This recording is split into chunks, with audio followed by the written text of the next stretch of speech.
अस्सलाम वालेकुम। आ, क्या मैं मेरा नाम डॉक्टर शेख है और आज मैं जो हूँ आपको हम स्टार्ट करेंगे with endocrinology MCQs. We will start with endocrinology MCQs. So with question number 1, a 50 year old a 50-year-old female presented with abdominal pain, diarrhea, and weight loss. Her serum somatostatin level is highly elevated. Further evaluation reveals biliary stones, suppression of which of the hormone is most likely responsible for biliary stones. ठीक है। अब आप ये देखें कि हमारे पास अगर normal physiology में ये हमारे पास इसोफेगस है, ये हमारा स्टमक है, स्टमक के बाद कहते हैं ये हमारी ड्यूडिनम है, ड्यूडिनम के बाद हमारी ये कहते हैं कि जजनम है और अब इलियम है। ठीक है, मैं आपको इतना बता रहा हूँ। इसके बाद यहाँ कहते हैं कि यहाँ हमारा कहते हैं पेंक्रियास पड़ा है, ये मैंने पेंक्रियास बनाया है आपका ये वाला ब्लू से। हमारा कहते हैं कि पेंक्रियास है, पेंक्रियास, स्टमक और duodenum, duodenum.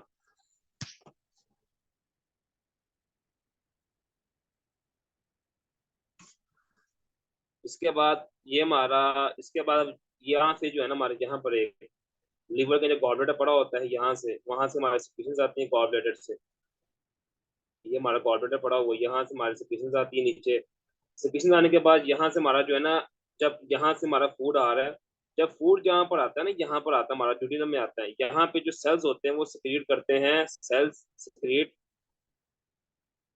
कोलिसिस्टो cholecystokinin cholecystokinin.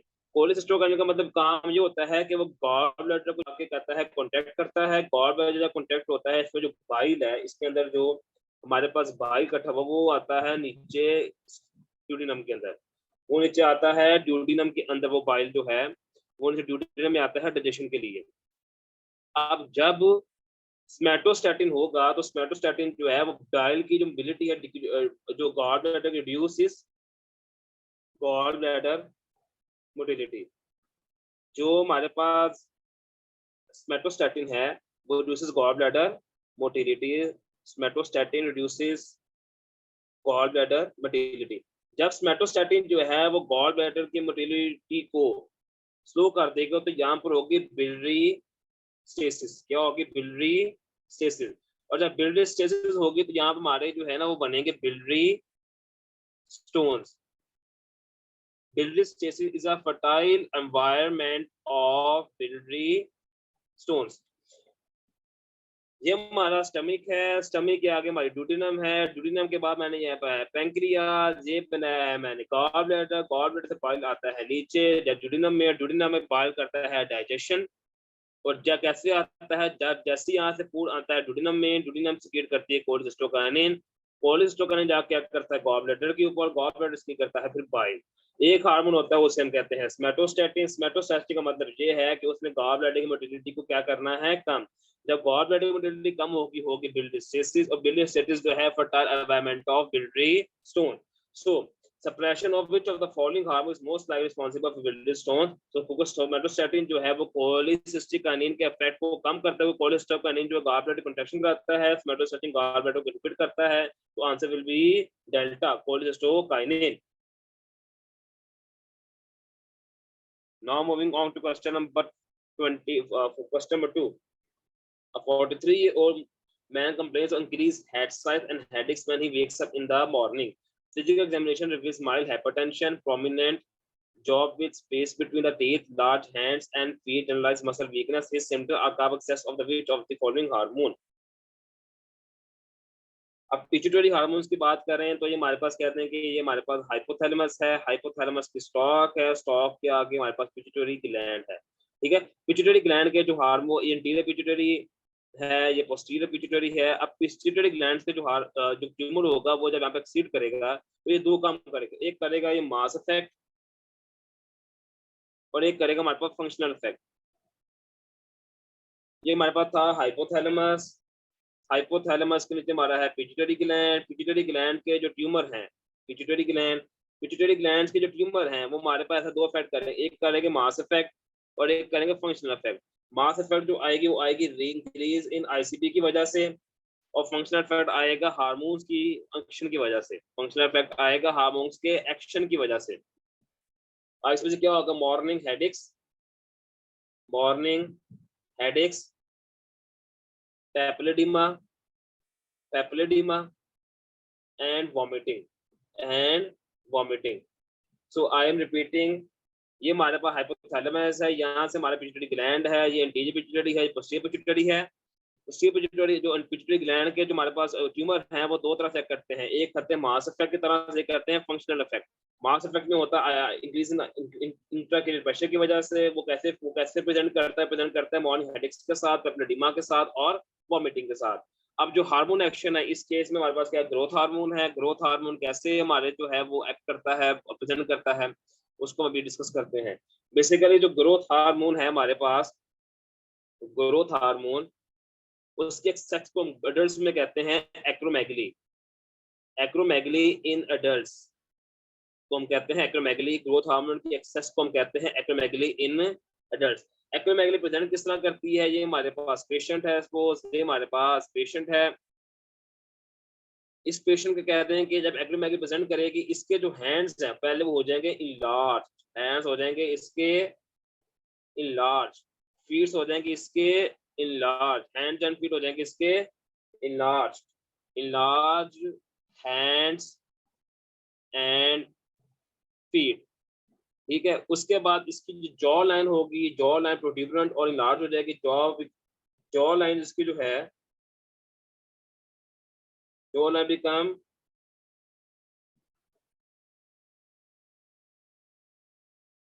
Become प्रोट्यूबरेंट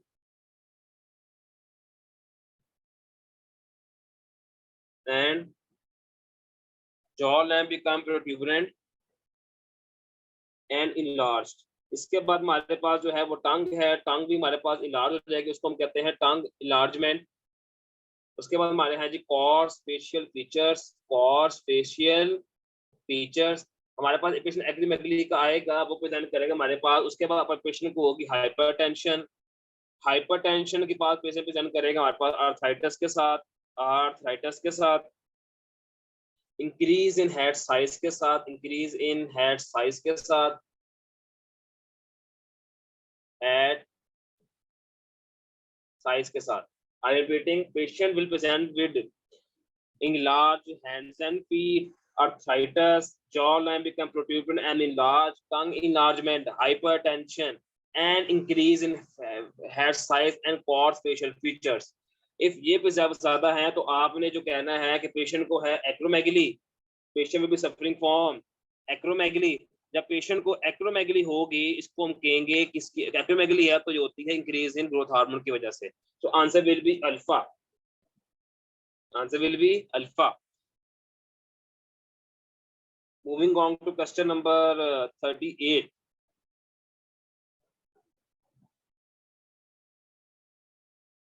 A 38-year-old woman presents to a primary care clinic with complaints of increased fatigue. On further, she also put that she has been experiencing 50-pound weight gain, cold intolerance, constipation over the past few weeks. On physical exam, she is bradycardic and has a puffy face with periorbital edema, has thinning hair, exhibit delayed relaxation of deep time reflexes, and is without a goiter. अब हमारे पास अगर patient हमारे पास आए, उसको हमारे पास कहते हैं कि उसका मेरे पास वेट गेन हो, डिक्रीज एपिटाइट हो, पेशेंट जो है हमारे पास वो ब्रेडिकार्डिक हो, उसके डीप टेंडर रिफ्लेक्सेस जो हैं वो कम हो। उसके बाद उस पेशेंट को जो हमारे पास है वो थिनिंग ऑफ हेयर हो, रिड्यूस स्वेटिंग हो, कॉन्स्टिपेशन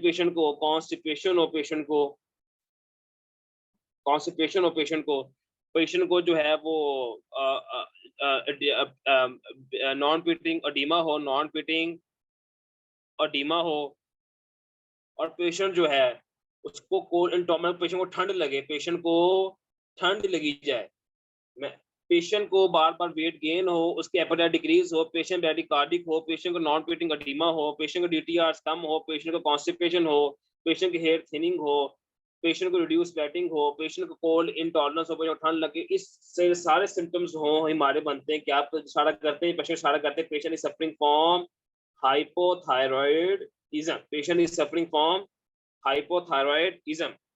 और हाइपोथायरॉयडिज्म की जो हमारे पास दो मेजर कॉजेज हैं, हाइपोथायरॉयडिज्म की जो हमारी जो दो मेजर कॉजेज हैं, वो आती है आयोडीन डेफिशिएंसी, आयोडीन डेफिशिएंसी, दूसरी आती है हाशिमोटो थायरॉयडाइटिस, हाशिमोटो थायरॉयडाइटिस। आयोडीन डेफिशिएंसी है, इसमें जो थायराइड ग्लैंड की इनलार्जमेंट होती है, थायराइड ग्लैंड इनलार्जमेंट होती है, थायराइड ग्लैंड इनलार्जमेंट को गोइटर भी कहते हैं, ठीक है। इसमें there is no enlargement of thyroid, enlargement thyroid की इसमें इतनी स्पेसिफिक नहीं होती। सो हाइपोथायरॉयडिज्म के दो मेजर कॉज हैं, एक आयोडीन डेफिशिएंसी, एक हाशिमोथायरॉयडिस। थायराइड आयोडीन डेफिशिएंसी में थायराइड ग्लैंड की इनलार्जमेंट होती है, उसको हम कहते हैं गोइटर, और हाशिमोथायरॉयडिस में थायराइड की इनलार्जमेंट नहीं होती, इसका मतलब इसमें कोई गोइटर नहीं होता। सो हाइपोथायरॉयडिज्म में ग्लैंड इनलार्ज नहीं है, इसका मतलब हमारे पास आंसर बना, क्या इसका आंसर बना, हाशिमोथायरॉयडिस, ठीक है। अब हम हाशिमोथायरॉयडिस को स्टडी करें तो हाशिमोथायरॉयडिस जो हमारे पास है वो मेजिकली होता है हमारे पास फीमेल्स में होगा, क्यों, ये ऑटोइम्यून डिजीज है। जो हाशिमोथायरॉयडिस है, इट इज एन ऑटोइम्यून, जो है हमारे पास एक डिस्ट्रक्शन ऑफ थायराइड ग्लैंड है, और ये जो है मोस्ट डोमिनेंटली किसमें होता है, फीमेल्स में। सबको पता है कि ऑटोइम्यून डिजीज किसमें कॉमन होती हैं, फीमेल्स में कॉमन होती हैं, तो ये ज्यादा कॉमन किसमें है, फीमेल्स के अंदर, ठीक। और इसके बाद इसके अंदर तो इसमें होता क्या है कि इसमें दो तरह की एंटीबॉडीज बनती हैं, एक होती है एंटी थायराइड प्रॉक्सिलिन एंटीबॉडीज, एक होती है एंटी थायरोग्लोबुलिन एंटीबॉडीज। ये दोनों एंटीबॉडीज मिलकर जो है वो हमारे पास जो है वो थायराइड ग्लैंड को डिस्ट्रॉय कर देती हैं, जिसके बाद insufficient production of thyroid hormone. In antibodies की वजह से थायराइड ग्लैंड डिस्ट्रॉय होता है, जिसकी वजह से थायराइड में ग्लैंड के जो हार्मोन ऐसे प्रोड्यूस नहीं होते, हमारे पास जो है वो थायराइड ग्लैंड के सिम्टम्स आते हैं, और T3 T4 जो है हमारे पास बॉडी में गिर जाता है, क्यों, autoimmune destruction of thyroid gland की वजह से। इसमें दो एंटीबॉडी पॉजिटिव है, कौन कौन सी हैं हमारे पास, एक एंटी थायराइड प्रॉक्सिलिन एंटीबॉडीज और एक anti thyroglobulin antibody. So this is with our question number 3. Now moving on to question number 4. A patient present with thyroid nodule along with TSH, what should be done? So जब भी आपके पास thyroid nodule आ जाए, thyroid nodule आ जाए, आपने से दो test करने हैं। कौन कौन से दो टेस्ट करने हैं, एक आपने करना है TSH और दूसरा आपने करना है अल्ट्रासाउंड, ठीक है। आपके पास जब भी थायराइड नोड्यूल आ जाए, आपने दो टेस्ट करने हैं, एक आपने करना है TSH और एक आपने करना है ultrasound. So answer will B ultrasound, alpha. Now moving on to question number 5. Which of the following feature is a typical for diabetes mellitus type 2 that is least likely to be occur in diabetes type 1? सब याद, इस चीज का सब याद रखिए, DM type 1 में होता है डीके, और DM टाइप 2 पे होता है hyper osmolar hyperglycaemic state, hyper osmolar hyperglycaemic state. DK type 1 में होता है DM type diabetes mellitus type 1 में होता है डीके, डायबिटीज मेलिटस टाइप 2 में होता है हाइपरस्मॉल हाइपरग्लाइसेमिक स्टेट। सो जो ऐसी कौन सी चीज है डायबिटीज 2 में होती है और टाइप 1 में नहीं होती, वो ये है कि पेशेंट को डीके जो है वो टाइप 1 में होता है। ओ सॉरी, जो हमारे पास इसमें आंसर हमारे पास बनेगा इसका चार्ली, क्योंकि डीके जो है हमारे पास जो है वो टाइप 1 में होता है, और जो हाइपरस्मॉलर हाइपरग्लाइसेमिक स्टेट है हमारे पास टाइप 2 में होती है। तो इसका आंसर हमारे पास बनेगा beta. Next question, question number 6.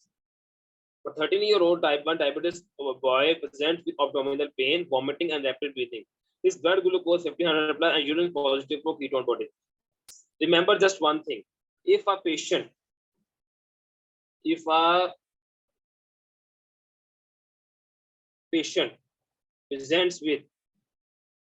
presents in young age, patient हो यंग एज के अंदर, पेशेंट यंग एज में हो, दूसरा पेशेंट को अब्डोमिनल पेन हो, अब्डोमिनल पेन, पेशेंट को हाइपर वेंटिलेशन हो, हाइपर वेंटिलेशन हो, पेशेंट को कोई अब्डोमिनल पेन हो, पेशेंट को कोई हाइपर वेंटिलेशन हो, पेशेंट को पॉलीफेगिया हो, पेशेंट को पॉलीयूरिया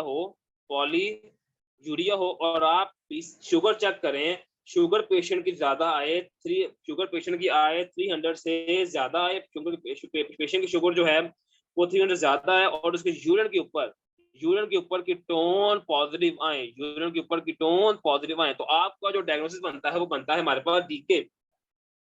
पेशेंट यंग एज में हो, पेशेंट को डोमिनल पेन हो, पेशेंट को हाइपरवेंटिलेशन हो, पेशेंट को पॉलीफेगिया हो, पेशेंट को पॉलीयूरिया हो, आप शुगर चेक करें वो 300 से ज्यादा है और पेशेंट का यूरिन में क्रिएटिनिन पॉजिटिव हो, तो आपका जो डायग्नोसिस बनना चाहिए वो बनना चाहिए डीके। क्वेश्चन नंबर 6 का अल्फा डीके।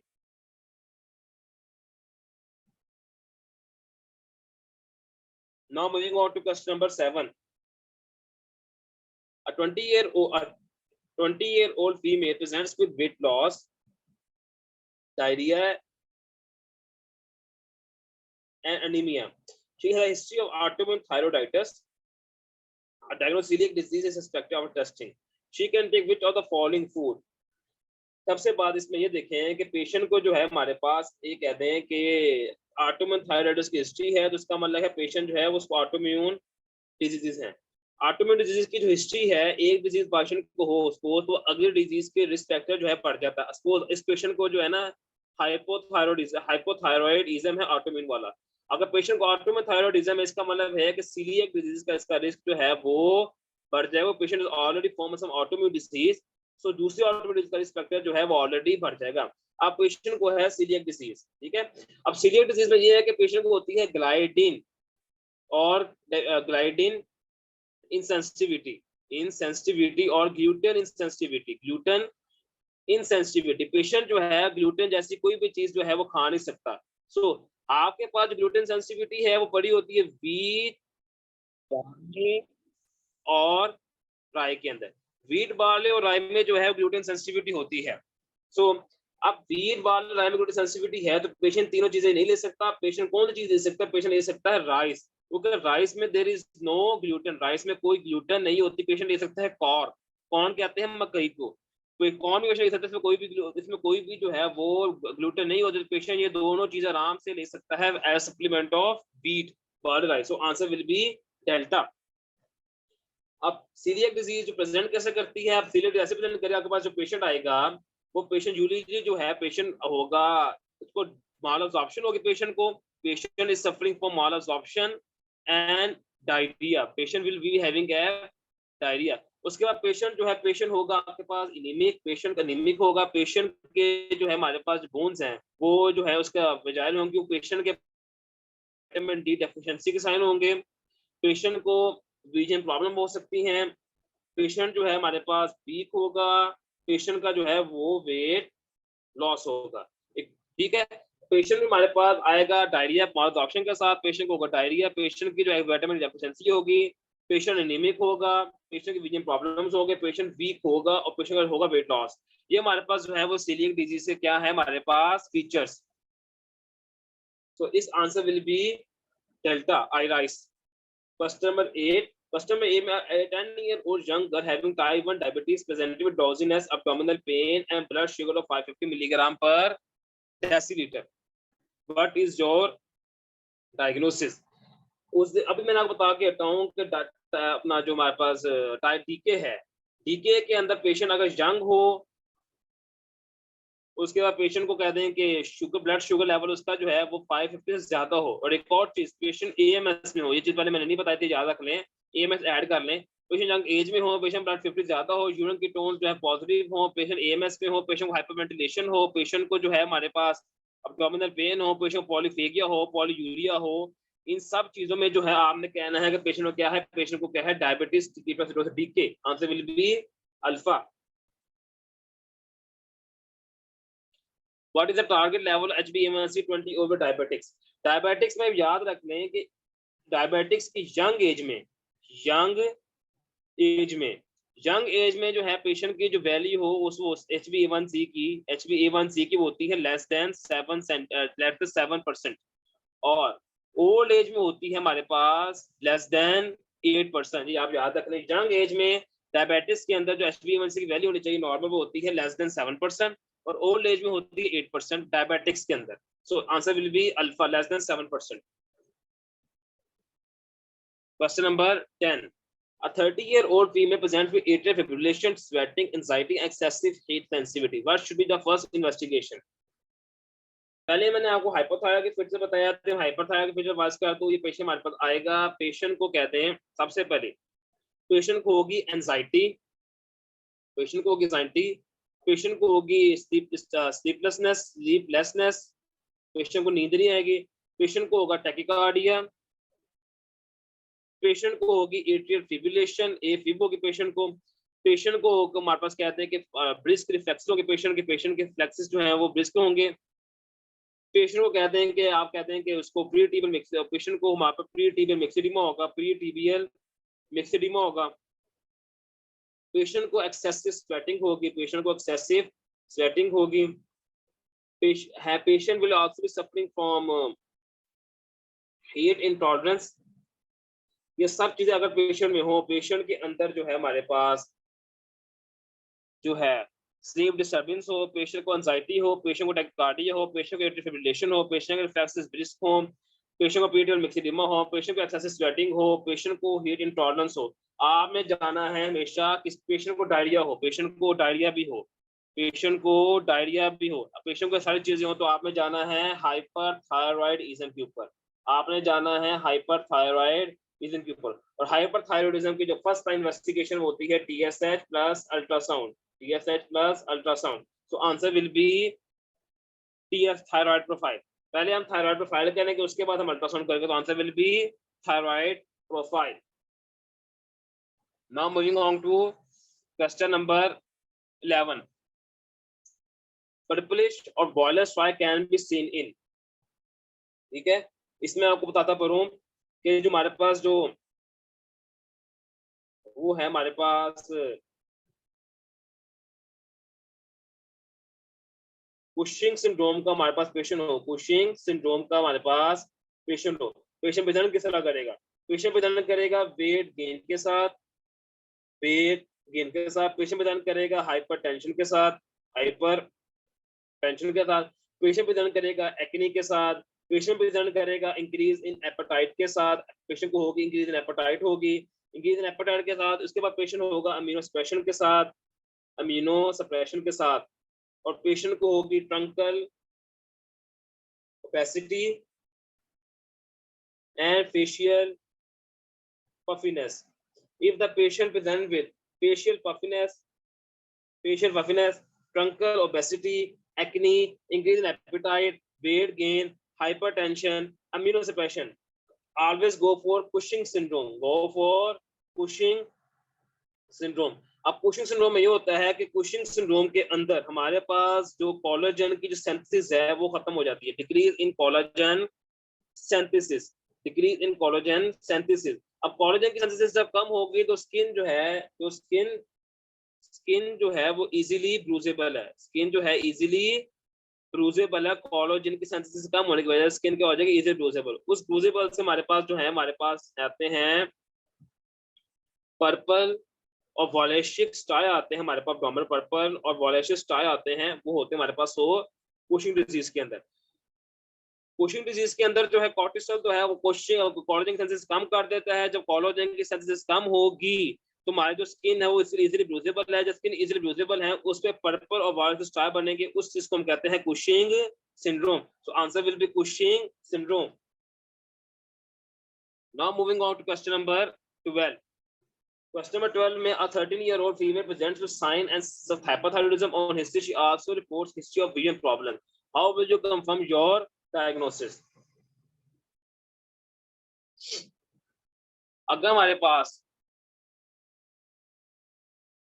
पेशेंट आए हाइपरथायरॉयडिज्म के साथ और पेशेंट को हो प्लस बायटेम्पोरल हेमी एनोपिया, पेशेंट को बायटेम्पोरल हेमिनोपरस प्लस हेडिक्स, तो आपने क्या करना है, आपने करना है उसका MRI of pituitary, MRI of pituitary gland, ये सवाल में प्रॉब्लम है, इस सवाल को छोड़ दे, मैं वैसे भी जनरल बातें बता रहा हूँ। अगर पेशेंट हाइपोथायराइडिज्म के साथ है, बायोटाइप हेमिनोपियो हेडेक्स के साथ है, आपने करना है एमआरआई ऑफ पिट्यूटरी। अगर आपका पेशेंट हाइपरथायरॉयडिज्म के साथ आए प्लस पेशेंट को लिड लैग हो, लिड पेशेंट को हो, लिड पेशेंट को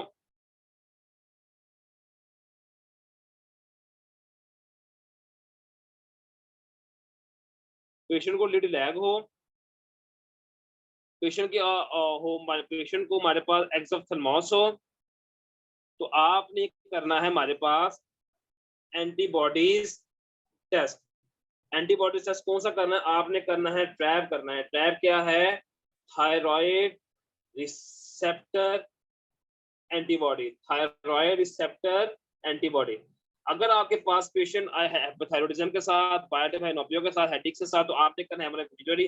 अगर पेशेंट आपके पास हाइपोथायराइडिज्म के साथ, उसका पेशेंट को लिड लैग हो, एक्सोप्थेल्मोस हो और पेशेंट को ऑप्थेल्मोप्लेजिया हो, ऑप्थेल्मोप्लेजिया हो, आपने करनी है एंटीबॉडीज। एंटीबॉडीज कौन सी करनी है? ट्रैप, ट्रैप का thyroid पेरोक्सिडेज antibody.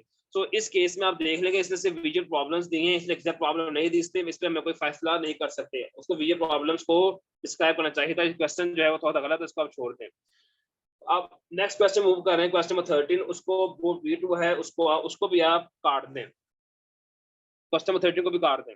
Now moving on to question number 14। 14 में बस इतना याद रख लें कि हमारे पास HbA1c है।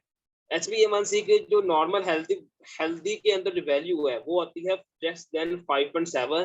प्री डायबिटिक में होती है 5.7 से 6.4 और डायबिटिक में होती है greater than equal to 6.5। HbA1c की नॉर्मल वैल्यू एडल्ट्स में होती है 5.7 से कम, प्री डायबिटिक में होती है 5.7 से 6.4 और डायबिटिक में होती है 6.5 से ज्यादा। तो HbA1c की नॉर्मल वैल्यू क्या होगी? Less than 5.7। Answer will be alpha. Insulin is given by which route most frequently. Insulin जो है हम ज्यादातर जो है वो सबक्यूटेनियस रूट से देते हैं, ये कॉमन सी चीज है, इसको आप याद रख लें।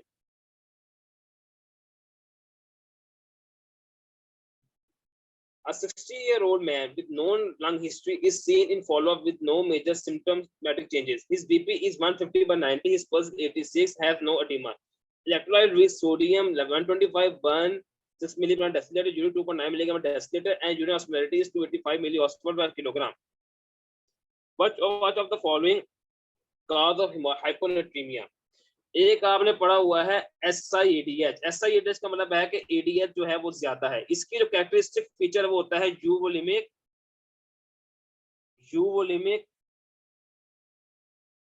Hyponatraemia, यूवोलिमिक hyponatraemia. और इसकी जो मोस्ट कॉमन कॉजेज है SIADH की वो आती है लंग कैंसर,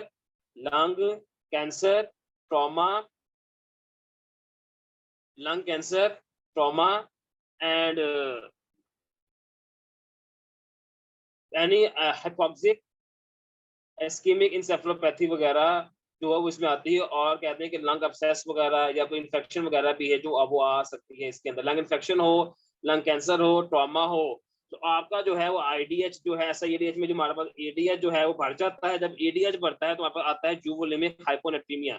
और ये प्रेजेंट कैसे करता है? प्रेजेंट करता है कन्फ्यूजन के साथ, कंफ्यूजन मसल वीकनेस के साथ। मसल वीकनेस पेशेंट को होगी, कंफ्यूजन होगी, मसल वीकनेस होगी, उसके बाद पेशेंट जो है वो AMS में होगा, पेशेंट को सीजर्स होंगे। ठीक है, अगर पेशेंट हमारे पास आए लंग कैंसर के साथ, लंग कैंसर के साथ हमारे पास आए पेशेंट आए, लंग कैंसर के बाद पेशेंट आए हमारे पास, उसको पेशेंट को यूवोलिमिक हाइपोनेट्रीमिया हो, साथ पेशेंट को कंफ्यूजन हो, हेडेक हो, AMS हो, सीजर हो, तो आपने जो सोचना है आपको पेशेंट सोचना है कि पेशेंट को क्या हो गया? हाइपोनेट्रीमिया हो गया। तो इस केसेस में आपका क्या आंसर बनेगा? SIADH। क्यों?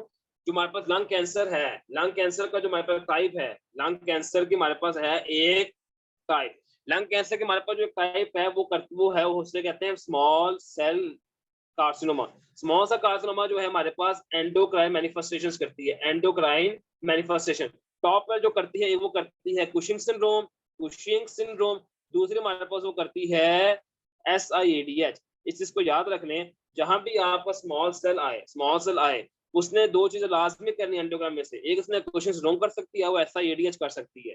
तो इस केस में पेशेंट को ऑलरेडी हमारे पास लंग कैंसर के साथ था, लंग कैंसर के साथ उसको देखें हमारे पास उसका यूवोलिमिक हाइपोनाट्रीमिया उसको हुआ है। वो कैसे कि पेशेंट की हेमोडायनामिक स्टेबिलिटी बिल्कुल ठीक है और पेशेंट को जो है हमारे पास उसका वॉल्यूम जो है वो बिल्कुल कम है। उसके बाद जो है हमारे पास वॉल्यूम कम है, तो जब euvolaemic hyponatraemia in the presence of lung cancer always go for SIADH। So answer will be SIADH. Now moving on to question number 16. उसको काट दें, वो क्वेश्चन जो पर ऑलरेडी रिपीटेड है। Moving on to question number 17. A 55-year-old female present with bone pain and gastric ulcer. She has also given history of recurrent stone formation. What investigation shows raised parathyroid hormone plus calcium? What is the your diagnosis? मैंने आपको उस दिन भी बताया था कि अगर patient का PTH बड़ा हो, PTH के साथ कैल्शियम भी बड़ा हो, PTH बड़ा हो, PTH के साथ पेशेंट का कैल्शियम भी बड़ा हो, तो गो फॉर प्राइमरी हाइपरथायरॉयडिज्म।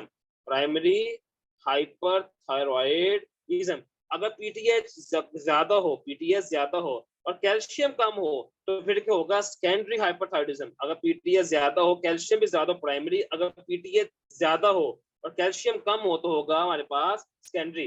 तो इसमें देखें पैराथायरॉयड और कैल्शियम जो है वो रेज्ड है, तो हमारे पास होगा primary hyper parathyroidism. So moving on to question number 18। Question number 18 है 40-year-old lady presents with tachycardia, atrial fibrillation, double vision and swelling above her ankle. She has the most likely diagnosis is। मैंने आपको उस वक्त बताया कि patient को hypothyroidism के साथ सिम्टम्स आए और पेशेंट को जो है कोई हार्ट लैग वगैरह आ जाए तो आपका जो डायग्नोसिस क्या बनना चाहिए? Graves disease. अभी हम इसको जो है वो डिस्कस करके आए हैं। ग्रेव डिजीज में जो एंटीबॉडीज कौन से कराने की ट्रैप करा सकते हैं, थायराइड प्रोक्सी एंटीबॉडी करा सकते हैं। और ग्रेव डिजीज के ट्रीटमेंट में क्या देते हैं? ग्रेव डिजीज के ट्रीटमेंट में आप देते हैं बीटा ब्लॉकर देते हैं। क्या जी? सीवीएस की मैनिफेस्टेशन को रोकने के लिए जो है पेशेंट को क्या देते हैं? Beta blocker. सीवीएस मैनिफेस्टेशन को ये क्या करता है?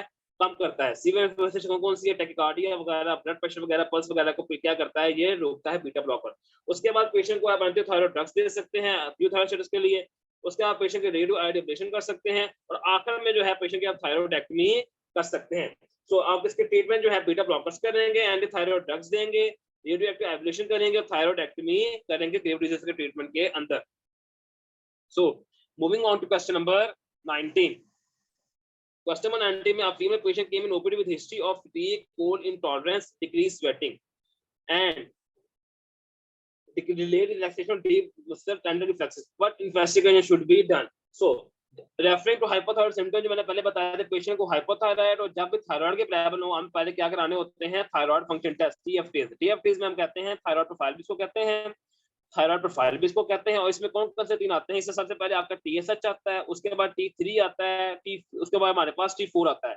सो आपके पास अगर TSH ऑप्शन में हो, एक जगह T4 हो, एक जगह T3 हो, तो आपने हमेशा पहले TSH पे जाना है। अगर ये तीनों T3, T4, TS अलग अलग ऑप्शन हो तो सबसे पहले आपने TSH पे टिक करना है। सबसे पहले आप TSH करवाते हैं। Now moving on to question number 20। बस 20 नंबर क्वेश्चन जो है वो गलत है, उसको आप काट दें। Moving on to question number 21। The following is the common presentation of primary hyperthyroidism. Primary hyperthyroidism most common हमारे पास क्या है? हमारे पास तो मैंने क्या कहा है कि PTH ज्यादा होगा, तो अगर जिसमें PTH ज्यादा और प्राइमरी हाइपर का केस है, प्राइमरी हाइपरथायरॉयडिज्म केस है, तो उसमें कैल्शियम भी ज्यादा होगा, उसको बेटा लगा लो। तो answer will B hyper calcaemia. और किस तरह ये प्रेजेंट कर सकता है? इसे प्रेजेंट करना है इंक्रीज इन कैल्शियम की मैनिफेस्टेशंस के साथ। कैसे? कॉन्स्टिपेशन के साथ, रिकरेंट स्टोन्स के साथ, हाइपरटेंशन के साथ प्रेजेंट कर सकता है। हमारे पास जो प्राइमरी हाइपरथायरॉयडिज्म है वो प्रेजेंट करेगा कॉन्स्टिपेशन के साथ, रिकरेंट स्टोन्स के साथ और हाइपरटेंशन के साथ। ठीक है। सो ये हमारे पास काजेज है और इसका जो मोस्ट कॉमन सिम्टम जो है वो है हमारे पास hypercalcaemia. Moving on to question number 122। 22 में वो कह रहा है कि during thyroidectomy which structure is ligated first. Structure ligate करने के लिए जो है वो सबसे पहले कौन सा स्ट्रक्चर लाइगेट करेंगे? इसको याद रखने वाला था। पहले जो है थायराइड वेन को लाइगेट करेंगे, इस स्ट्रक्चर को याद रखना है, ये आपने बस याद रखना है। Now moving on to question number 23। A 23-year-old woman known case of TB comes to emergency department for evaluation of 1 month history of fever, fatigue, loss of weight, and 3.6 kilogram weight loss. She has also had cough for last 2 months. She also has loss of pubic hair. The patient indicated Philippines 7 weeks ago. She also complained of darkening of skin. What is the diagnosis? अब ये देखिए patient की सबसे बड़ी major history इसमें क्या है कि पेशेंट जो है हमारे पास she is immigrated from Philippines. Philippines immigrate किया. Philippines क्या है हमारे पास एक डेवलपिंग कंट्री. डेवलपिंग कंट्री में टीबी क्या होता है प्रेवलेंट. टीबी क्या होता है हमारे पास प्रेवलेंट. ठीक है. सो अब पेशेंट जो हमारे पास है टीबी का नॉन केस है. ठीक है. अब टीबी जो है TB is the known cause of primary adrenal insufficiency. TB is a known cause of primary adrenal insufficiency जिसको हम एडिसन्स डिजीज भी कहते हैं. एडिसन्स डिजीज भी कहते हैं. TB is a known cause of primary adrenal insufficiency जिसको Addison disease भी कहते हैं. Now how an patient with Addison disease present?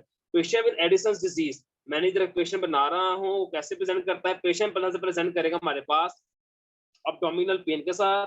Abdominal pen weight loss के साथ पेशेंट प्रेजेंट करेगा. अब्डोमिनल पेज के साथ वेट लॉस के साथ लॉस ऑफ एपेटाइट के साथ लॉस ऑफ एपेटाइट के साथ पेशेंट प्रेजेंट करेगा loss appetite weight loss abdominal pain orthostatic hypotension. Orthostatic hypertension. Patient will present with hypotension. Patient will be having hyperpigmentation of skin. Hyperpigmentation of skin. Now patient is having loss of appetite, weight loss, abdominal pain, also hypertension, hyperpigmentation of skin. on investigations के ऊपर और investigations के ऊपर आपको नजर आए decrease in sodium and increase in potassium. Investigation में पता लगे कि पेशेंट का सोडियम कम है और पोटाशियम कम है तो आपका जो डायग्नोसिस बनना चाहिए क्या बनना चाहिए एडिसन डिजीज. अब पेशेंट को टीबी की हिस्ट्री है, फीवर है, वेट लॉस है और उसके बाद पेशेंट को जो है हमारे पास लॉस ऑफ पुबिक है, patient indicated Philippine darkening of skin है.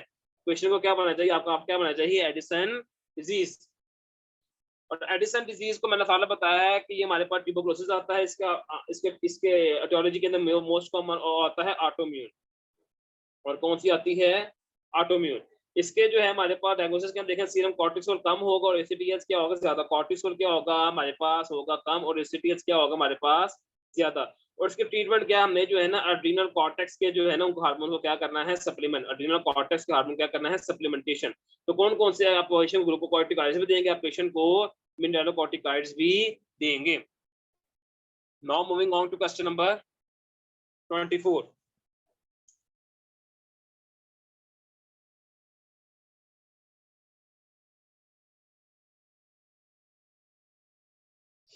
Patient with emergency with facial spasm after thyroidectomy. क्यों थायरोइडेक्टमी के साथ जो है ना मोस्ट कॉमन कॉम्प्लिकेशन थायरोइडेक्टमी क्या हुआ है पैराथायरॉइड रिमूवल.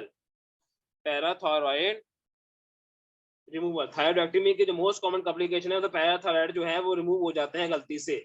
जब थायरोइडेक्टमी के साथ आके पैराथायरॉइड रिमूव हो जाएंगे तो पीटीएच क्या होगा कम.